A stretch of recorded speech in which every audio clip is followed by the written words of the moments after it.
Hello everybody, and thank you for joining me again for my Business Success Tips interview series. It's my great pleasure to interview my friend Francis Preedy today. Now, Francis is a trademark attorney with a London law firm called Nucleus IP Limited. So they are intellectual property lawyers and a very specialist area of law, and it's my very great pleasure to welcome Francis to be as my guest today. Hi, Francis. Hi. How are you doing? I'm doing very well indeed, thank you, and it's nice to speak to you. Thank you. Thank you so much for joining me. And I guess this is a topic that a lot of small business entrepreneurs wouldn't necessarily think was important for them. But before we get into telling them why they need to be thinking about trademarks and intellectual property in relation to their business, would you please tell our listeners a little bit about your background and how you came to be a leading trademark attorney? Yeah, sure. Basically, when I was at school, my main subjects were science, and by far and away my best subject was chemistry. But chemistry was not what I wanted to go into. So I looked around for courses, and one course that stood out was chemistry and law, which sounded really exciting, but I hadn't got a clue what it was about. You mean that was one topic, chemistry and law, as one subject? It was a combined honours degree. How bizarre. Yeah, well, it just looked some fun, and I didn't want to just do chemistry. And when I look back, in fact, it was aimed at patents, really, because when you've got a new invention, then what you've got to do is make sure nobody else can actually do that. And so if you've come out with a new drug, for example, it's the chemistry side of things that you really want to make sure no one else can do. Right. And so you apply for a patent. However, and this is the big bit, when I was at university and I studied what's known as intellectual property, which is the property you have, like anything you can actually touch, like a pen or something like that, that's not intellectual, it's real. Intellectual property is things you can own but you can't touch. So you've got patents, trademarks, designs, copyright.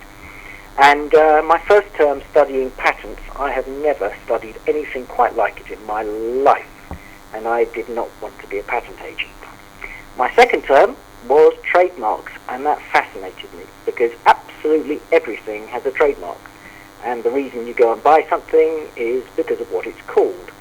And I thought that was, beyond belief, the most interesting thing I had ever had to study, and that's how I got into it. Wow, fascinating.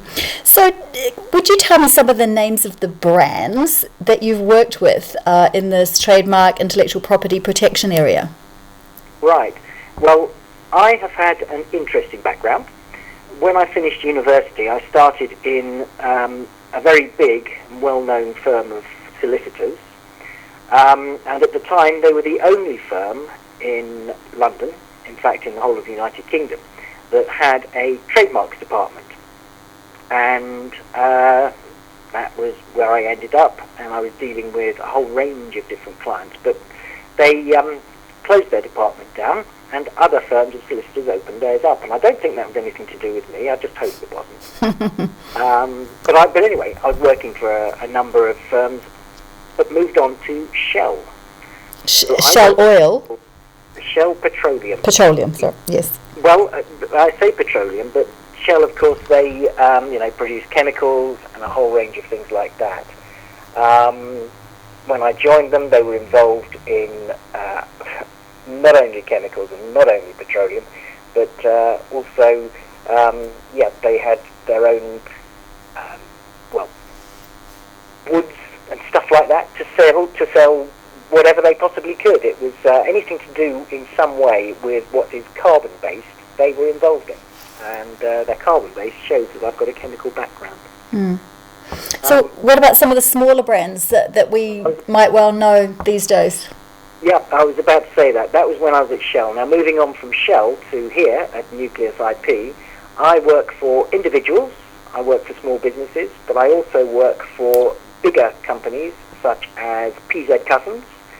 Cussons are the company who produce imperial leather, pearl soap, which has been going for many, many, many, many years.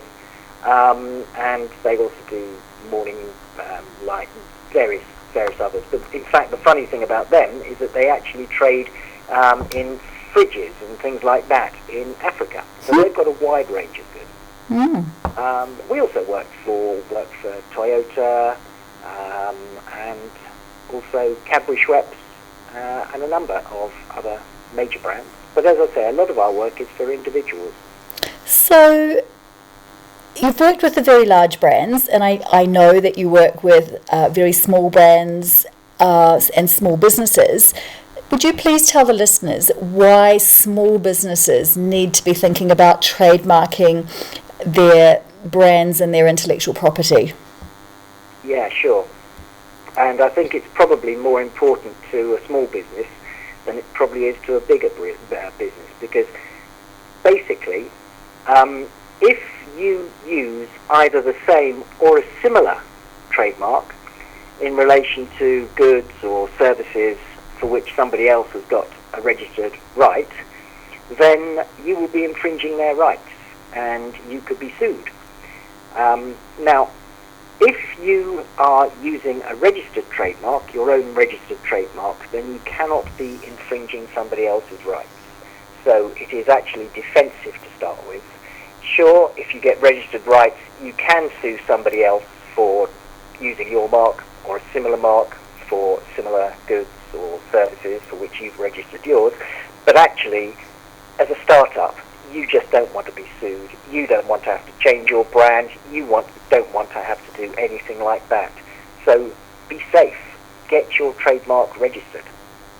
So do you have any examples of where small businesses have got into trouble or got out of trouble because they had protected their trademark? Yeah. One of the things that we often find is, unfortunately, where businesses or partners get together, they start their own business, and then they decide, well, they'll go their own way.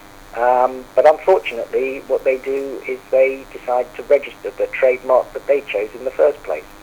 And unfortunately, it isn't very useful to all the parties concerned. Now, if what they'd done at the very beginning was to just get together, set up their business, and make sure the rights exist with that particular business, then the big fight, the big infight wouldn't have happened.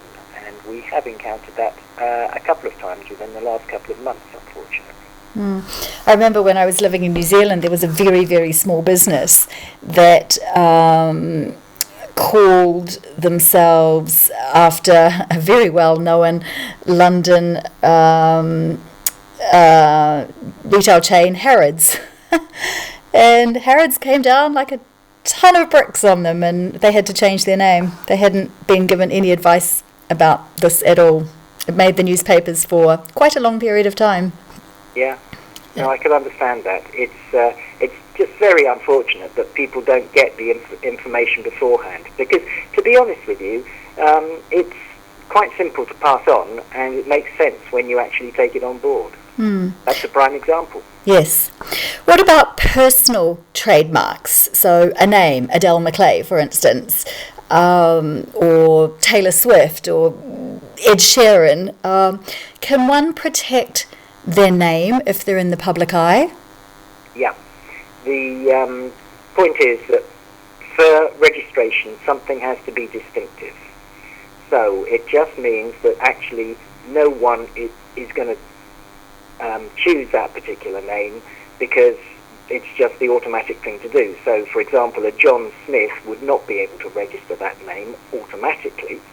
They might do at a later stage, but I'll explain that in a minute. But having an Adèle McLay, there are unlikely to be many other Adèle McLays. There is one other, actually, that I'm aware of in Scotland. I remember you telling me this before. And, yeah, which one's going to fight for the trademark? That's what I want to know. Me! But yeah, if you wanted to file for registration of Adèle McLay, you would almost certainly get rights to it, unless the other Adèle McLay said, hey, hang on a sec, I don't agree with this one. But they would have to show quite a few things to be able to prevent you doing so, and that would in fact be evidence that they've been trading for years and years and years in the field where you want to get your protection. So the chances are, I think, pretty small. But you would almost certainly be able to get rights for that. But I mentioned John Smith. John Smith is well known in relation to beers. In relation to what? Beer. Beer. Oh, okay. Yeah. And if someone has used a name that's actually very well known or would be very common for some time, then they can get reputation, they can get well known in relation to a particular product or indeed the services they provide. And if that's the case, they have to prove evidence to that effect, but they can sometimes get trademark registration for that name. It does take time and ultimately costs money, but you can still protect a well-known or common known name. So if there was John Smith Plumbing, and John Smith Plumbing had been trading for a long time, what you're suggesting is that notwithstanding there being John Smith Beer, Mr. John Smith of the plumbing business could still protect that. Yeah, the big thing about trademark protection is you have to limit your application to particular goods or particular services for which you actually use or want to use the trademark. But every single set of goods, every single set of services that are provided fall within one of 45 different classes. So, for example, Class 1 relates to chemicals. So if you're trying to sell chemicals, you file an application for registration in Class 1. If, for example, what you're interested is in perfumes or soaps, then we're looking at Class 3. If we're looking at clothes, that's 25. And what happens is that it's fine for somebody to get rights in the same or a similar mark as long as the goods that the two marks are used in relation to, or for which protections to be sought, are sufficiently different that there's no way there's going to be any confusion. Yeah. And a prime example of something like that is polo, because there's the Golf Polo, the car, Oh, yes. and how on earth anyone's going to confuse that with a Polo Mint? The chances are minimal. No, not even that, are they really? Okay. Possible. So you can get rights, both parties can get rights for the same mark. Fascinating. So looking at trademarking a small business logo or name, what are the key elements or areas a business owner should be thinking about when making a decision on whether to protect their business logo or name, or both? Right. I think probably the most important thing is have a look at what it is they're doing and whether the mark they've chosen is distinctive and it's not descriptive. It's imperative. If you think of the most well-known marks, the marks that just come to mind, you would think, I believe anyway, of Virgin, Coca-Cola, McDonald's, Google, and if you think about it, none of those have any meaning in relation to what it is they're being used for. So what worries me slightly is when individuals, small businesses, even big businesses actually, the people in marketing decide, yeah, I know, I've got a great mark for, let's just say, clothes, and we're going to have pants, and advertise, oh, it's pants to have pants. Well, actually, the problem with that is pants is purely descriptive for pants, and anyone can do that.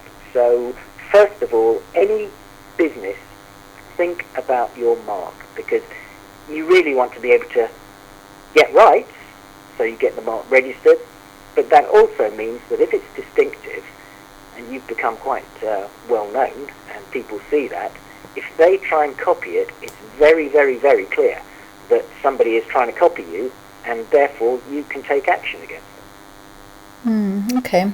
So what actually happens from a processing point of view when a brand logo name is being trademarked?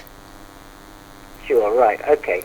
The process is different in every country, but similar, shall I say, in the United Kingdom, we have a system whereby you file the trademark application. Now that application is not only for the trademark, but as I said earlier, you set out the goods or the services for which you want protection.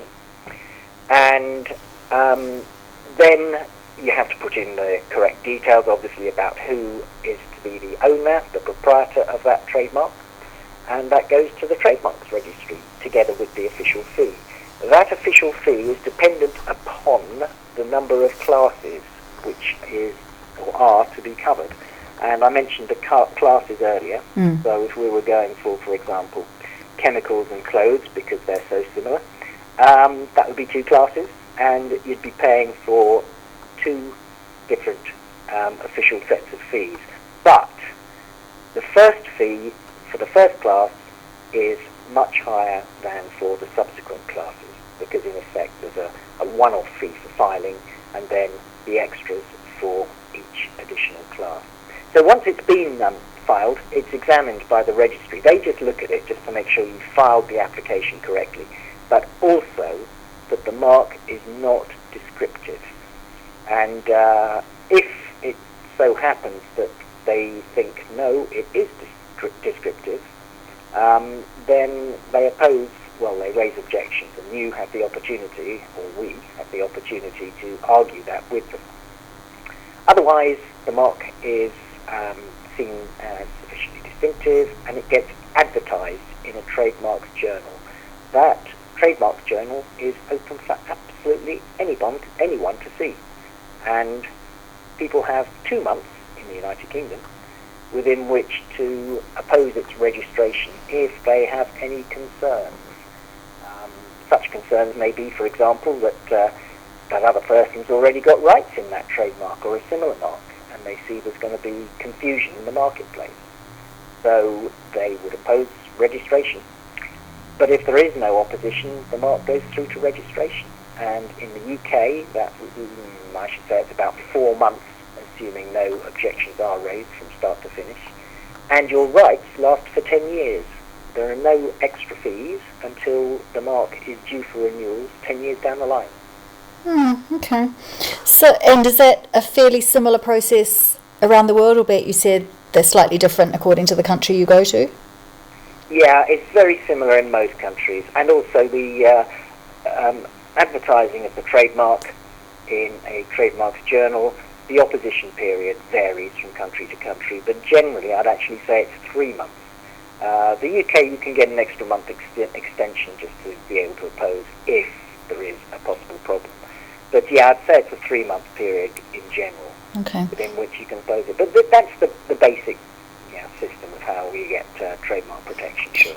So for most businesses, small businesses at least, they're probably only interested in the trademark for a country, because many of them will just be operating out of one country.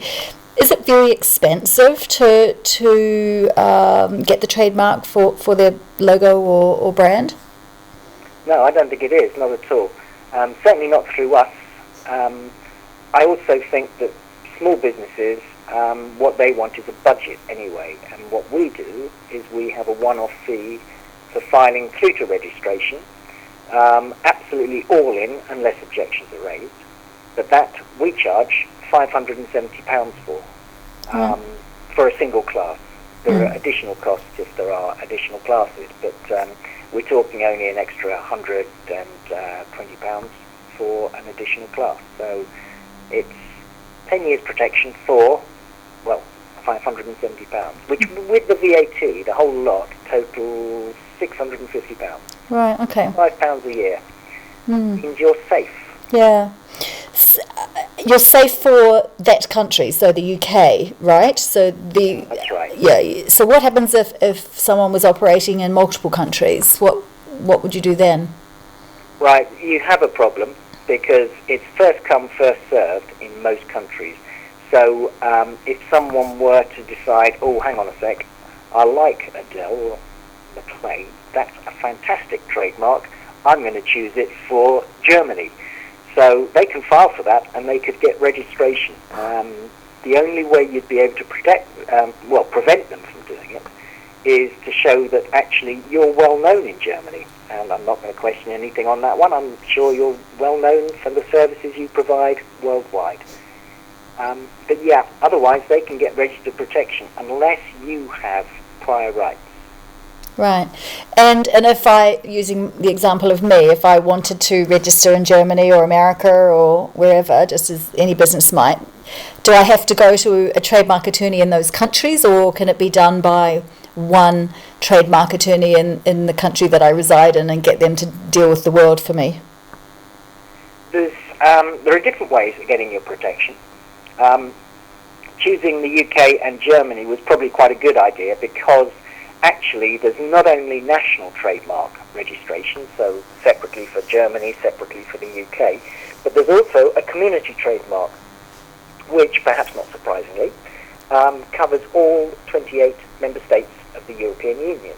Oh, okay. One single trademark application can cover the whole of the European Union, and one attorney can file that, obviously, and cover those countries. And if you're going to ask me about cost, actually that's a very, very, very useful way of going ahead, because absolutely. It's nowhere near as expensive as going for, more than two countries. It's £1,760 plus VAT, and when you compare that to the 570 plus VAT for one country, there's a massive difference. There's also another system, which is the international registration system, and that isn't quite as it sounds. International actually will only cover the countries where they have decided to sign up to an agreement which is called the Madrid Protocol. And there are 94 different countries, which include the USA, because you gave me an example of the USA. What about Australia and New Zealand? New Zealand, well, it's funny. It's a good question, but I'm afraid New Zealand, they are members now, but they've only literally just joined. So it'll be some time, I think, before I get too much work in relation to New Zealand. What about Australia? Australia, yep, they're members. Okay. And, I don't know why it was, but Australia and New Zealand were a little bit late. Australia, I think, was 2001 or so, but New Zealand's very, very recent. So what you're saying, because some of my listeners are from Australia and New Zealand. So what you're saying is that they can apply for an international mark via this process that you're outlining, regardless of what trademark attorney they use. Yeah, the thing about international registrations is that it has to be based on a home application or a home registration. So that would mean, if you're talking Australia, then they would have to have an Australian application or registration. Or the other thing they can do is they can actually have a home application or registration which is deemed to be a home anyway, because they have a real and effective place of business. That's the thing that it's called, a real and effective place of business. So if it's an Australian company and they've got an office here in London, then basically, they can file an application in London to get their registered rights, and also then after that you list the countries which are party to the protocol, and there are 94 at the moment, and you then file a single application which goes to the World Intellectual Property Organization, WIPO. They look at your application, and assuming everything looks good, they are the ones who then forward on the application to the registries in the countries you have listed. So it's just one single attorney which deals with the whole lot right down the line. Fascinating. So it's quite complex, and small business owners are not trademarking or IP experts. So if they're thinking about this process, what support or advice should an entrepreneur or business owner get to assist them with making a decision on whether they should go for the intellectual property trademark or not worry about it? I think the thing I said earlier is imperative, is first of all, actually, how do you see yourselves? you do have a budget, you know what you want to do, be safe, and actually it doesn't cost a huge amount to actually be safe. I do come across people who just start using their marks, and what they've done is they've printed up their brochures, their cards, their business cards, stuff like that, and then somebody else has actually got the prior rights and says stop. They send them what's called a cease and desist letter, and give them a period of time to say, right, if you don't, then we're warning you, we'll be taking you to court. And it's daft. Actually have a look at what you want to do. Do you think it's going to be worthwhile? If so, protect yourself. And if your business takes off, great, because you have the rights, and all your rights date back to when your application was filed. And you can then sue somebody if they're beginning to be naughty boys or girls and starting to use your trademark or a mark that could be seen to be similar to that trademark. It's just a very sensible way to look at yourself. And as I said, the fact is, why people want to buy your services, why they want to buy your goods, is because of the mark, and they recognise your mark. So, make sure that you are the one who's allowed to use it, not anybody else. So by extension, what you're saying then is if someone is thinking about getting into business, they've created a name, a logo, really they should be looking into the market to make sure they're not infringing on a trademark that somebody else might have for the name or the logo that they're thinking about. I mean, it's quite easy to work out if there's a domain name on or a website, but it needs to be more than that, doesn't it? Yes, it certainly does. And the other thing is, because generally the rights that we're talking about are registered rights. So if it's on a trademark register, then that should be what rings bells, and you suddenly think, oh, hang on a sec. But you've got to be careful, because let's just take the United Kingdom, because you can get registered rights through nationals, so just a UK trademark application. You can get it through community trademarks, so which cover the United Kingdom, obviously, and the other 27 member states. And you can also get an international registration, which would cover the United Kingdom. So searches to see if somebody else has that mark or something that's similar would have to be carried out in all three of those registers.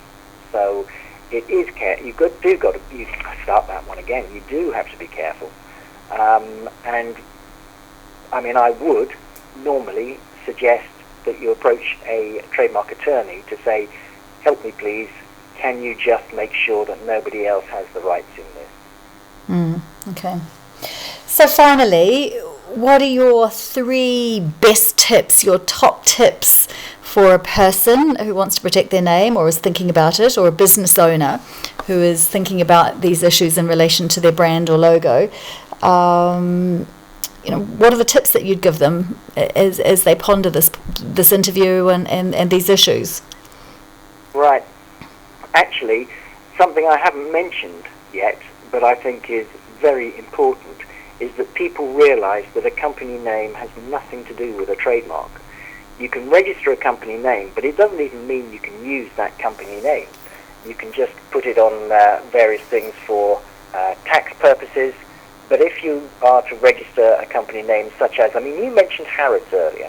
If someone were to register Harrods Petroleum or something along those lines, then they could do it. If they actually started using it, then actually would that upset Harrods in the middle of London? Yeah, possibly. Or they can do something even less obvious. Do something such as just Harrods Stationery Limited, and of course, that would, I think, cause a huge, great problem for Harrods. So it doesn't mean when you've got a company name registered that you can use it as a trademark. That's number one. A trademark just defines your goods or your services, and company names do not relate to that in any way whatsoever. That's your first thing. Now, the second is that actually, sure, you want to protect your mark, but do have a look where you think you're going to be within 5 years. And when I say be, where are you going to be? I mean, what do you think you're going to be selling? Because the fact is, when you get a trademark registered, you actually get rights for the 10 years. But the mark can be cancelled on the grounds of non-use. So if someone were to see your mark and think, nice mark, I like it, and it hasn't been used, they can file to cancel it. But that period has to be 5 years or longer. So have a look. Do you think, okay, at the moment, I'm only going to be selling it in relation to tables, to desktops, stuff like that. But in a few years, I could see myself actually going beyond that. I could see myself going to carpets and things like that. Then get your protection now. Because if you don't, you get your rights in relation to the desktops and things like that. Somebody else can come along. It is, as I said, first come, first served. So someone else can get rights in relation to those carpets, and you can do nothing about it. So look where you're going to be.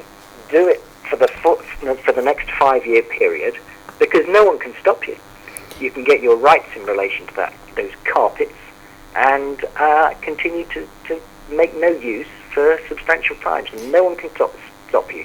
And does that include location as well, rather than just doing, say, your home country? You might want to do Europe or the world according to where you're located, if that's in your 5 year plan. You're very good at this indeed, because actually that's exactly what I mean. Have a look at yourself geographically as well. Yeah, it's products, services and geography. Yeah, exactly.